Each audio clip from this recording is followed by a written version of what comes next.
Seguimos con el Corre Cámara del día de hoy y tal vez escucharon hablar de La Caja Negra, un documental que se estrenó esta semana en los cines uruguayos. Invitamos a su directora, Elisa Barbosa, a conversar con nosotros. Bienvenida. Muchas gracias. Un documental que es coproducción entre Uruguay y Colombia. Exacto. Y que recupera la imagen o un retrato, un poco decís un retrato fragmentado, ahora vamos a hablar de por qué esto es fragmentado, de Daniel Chavarría. ¿Para qué? Para alguien que no tiene absolutamente ni idea, ¿quién fue Daniel Chavarría y por qué vos quisiste recuperar esta memoria, digamos? Bueno, este personaje. Sí, Daniel Chavarría es un maragato, yo soy maragata también, que en épocas de Latinoamérica convulsa, ¿no? Estamos hablando del 60-70, secuestra un avión desde Colombia y lo desvía a Cuba y ahí se vuelve bestseller de policiales. Bueno, se fue, es un escritor de renombre más allá. Acá también ganó el Bartolomé Hidalgo, tiene como en el área literaria como ha tenido su repercusión, no tanto como en Cuba, que fue bestseller, que vendió millones de ejemplares y bueno. Y conocido incluso por Fidel Castro, no sé. Sí, formaba relación con él. Escritor y filólogo, escribió libros como Completo Camagüey, La Sexta Isla, Adiós Muchachos, Viudas de Sangre. Hay una novela biográfica, una biografía novelada de Raúl Sendic también, que se llama Yo soy el Rufo y no me rindo, y fue Premio Nacional de Literatura en Cuba. Y vos quisiste, bueno, hacer justicia, digamos, con esta historia, pero vos, ¿cuándo te enteraste, como maragata, que existía esta historia? Bueno, yo estudié en Cuba, entonces estando allá me entero de este escritor y ahí quiero como, nada, conocer más. Primero fue como su obra, hay otra obra que se llama El Ojo del Dindimeño, que también fue una obra que tuvo muchísimo repercusión también en todos lados, ganó el Premio Planeta. Es una obra muy interesante porque tiene un diccionario en griego, hace un policial en la Grecia clásica. Daniel tiene como eso de que hace policiales en todos los ambientes, que es como algo que es difícil.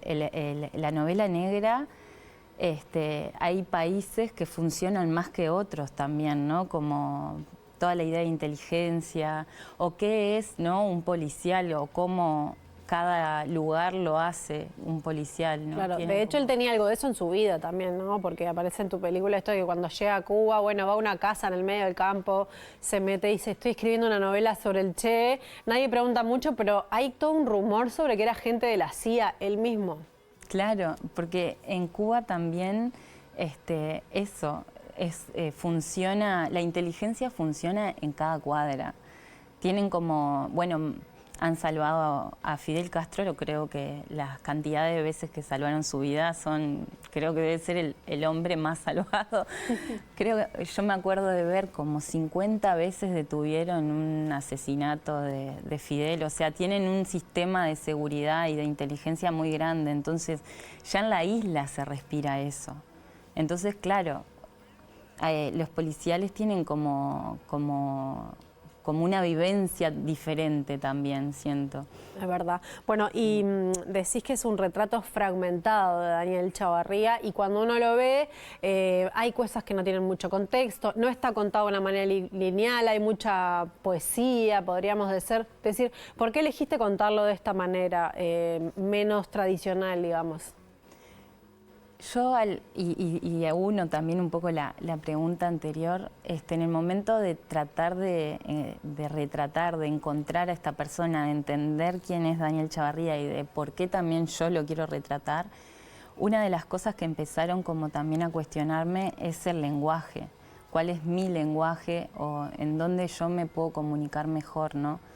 Porque es como esta idea de tratar de transmitir a otras personas lo que te pasa, ¿no? Como que te sucede, o tu ser, o es un tema de entender mi lenguaje, eso un poco. Entonces yo entiendo que Daniel tenía un lenguaje, muchos lenguajes además, llegó a ser como un abanico de lenguajes, no solo porque hablaba 8 idiomas y que aprendió griego clásico y que escribió novelas, sino que también era narrador.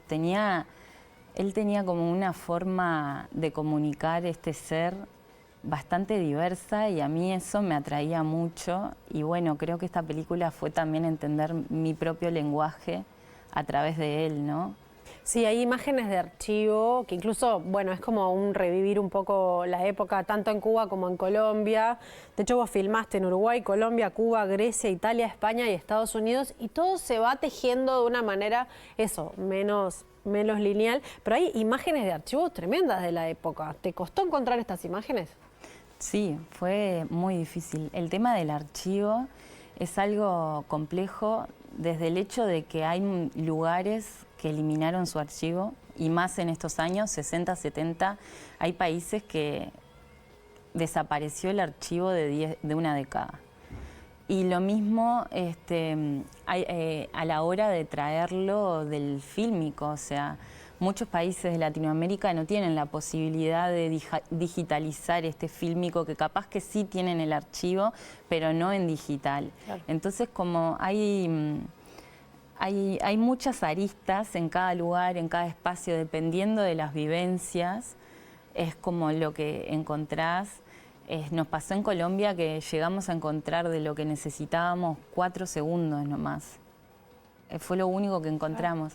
Y en realidad no pudimos acceder porque, bueno, fue muy difícil temas económicos y bueno, se disparan, claro, como es lo único que tienen como desde un tema, lo manejan de otra manera, no sé, hay como muchísimas, además de que pasa todo esto que capaz que es un poco burocrático la forma de conseguir determinado, claro. También está el tema de la materia, de que hay archivos que están casi desintegrados y hay archivos que, bueno, se conservan con mejor calidad o depende. Entonces se empieza a ver también todo era un desafío como contarlo con imágenes, cuando vos estabas detrás de su pista, pero no lo encontrabas a él.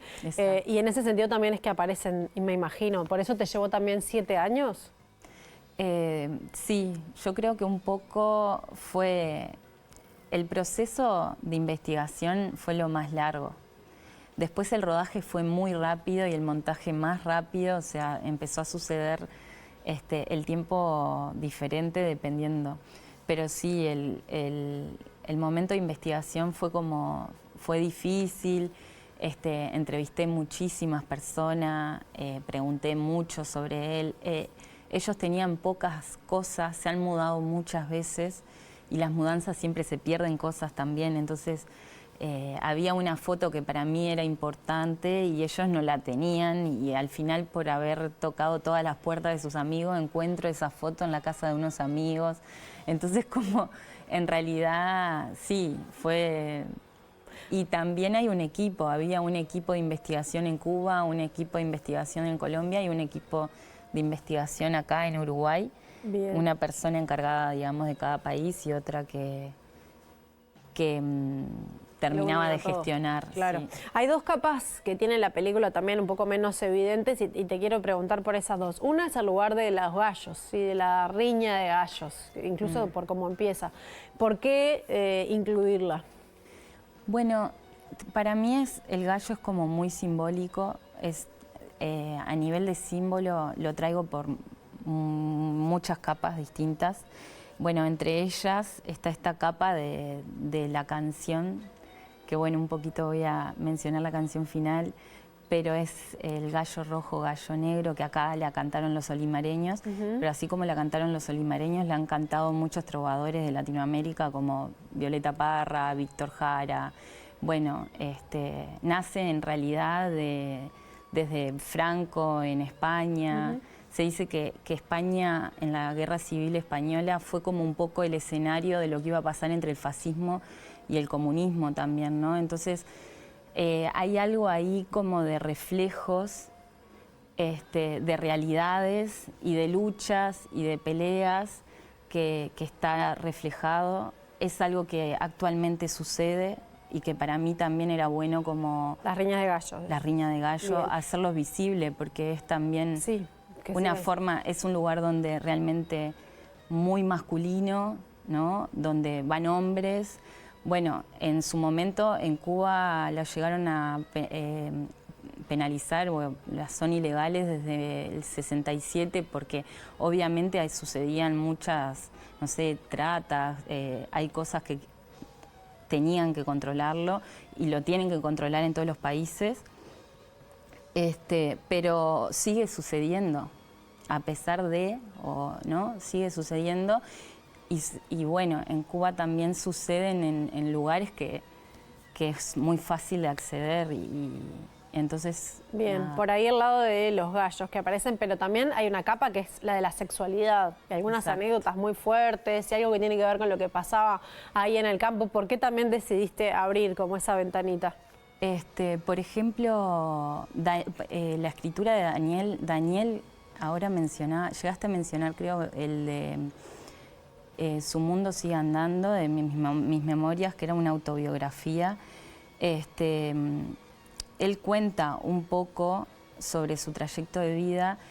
Él no llegó a contar de haber ido a riñas de gallo, pero sí de corridas de toro, y hablaba de esto de la sexualidad y las corridas de toro. O sea, unía la muerte y el sexo como una especie de ritual, no sé. O sea, es algo que viene de esta generación y me parece como y de antes, o sea, es de donde venimos.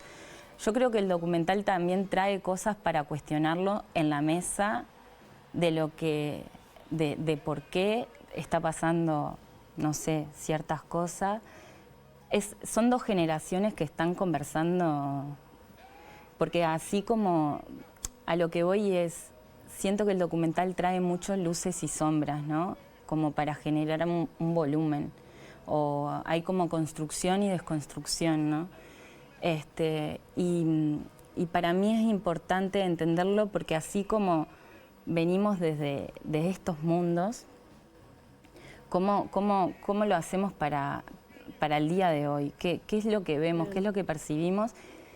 Y también lo traigo como en forma de memorias porque también siento que así como están pasando ciertas cosas, se están yendo otras, ¿no? Son ideas como de utopía, de positivismo y de un montón de cosas que también...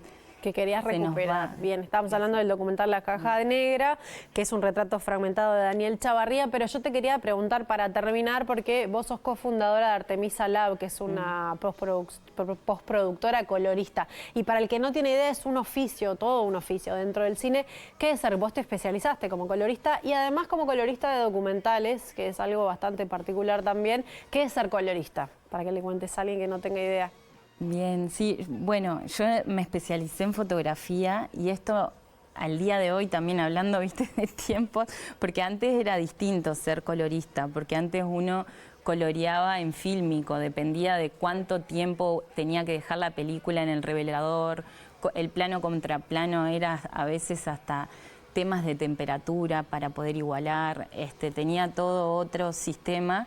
Hoy en día, que estamos trabajando como en el mundo digital, es muy necesario esta labor de la postproducción de color, ya que, por ejemplo, se filma con cámaras que prácticamente traen mucha información o toda la información posible de los espacios, pero al tener tanta información, el color, por ejemplo, no desaparece, si hay una forma como decirlo, entonces uno tiene que empezar a traer el color en estas imágenes. Eso sucede, por ejemplo, con las cámaras nuevas.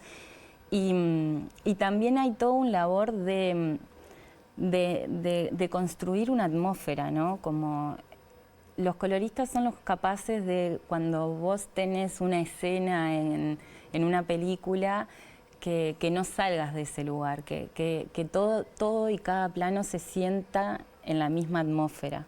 Bien. Porque en realidad uno cuando fotografía, al moverse, ya está captando otra luz y hasta otros colores, se podría decir. Entonces, simplemente moverte. Entonces, si usás otras cámaras, también lleva como una igualación. Incluso hablamos de el trabajo de las imágenes de archivo dentro de los documentales, es algo particular. Pero bueno, hablar de los coloristas y del oficio podríamos dedicar otro programa entero. Elisa Barbosa, directora de La Caja Negra, muchísimas gracias por haber estado con nosotros. Muchas gracias. Muy bien, nos vamos a la pausa. A la vuelta conversamos sobre Toy Story 1 porque cumplió 30 años y vuelve a los cines desde esta semana. Ahora les cuento más.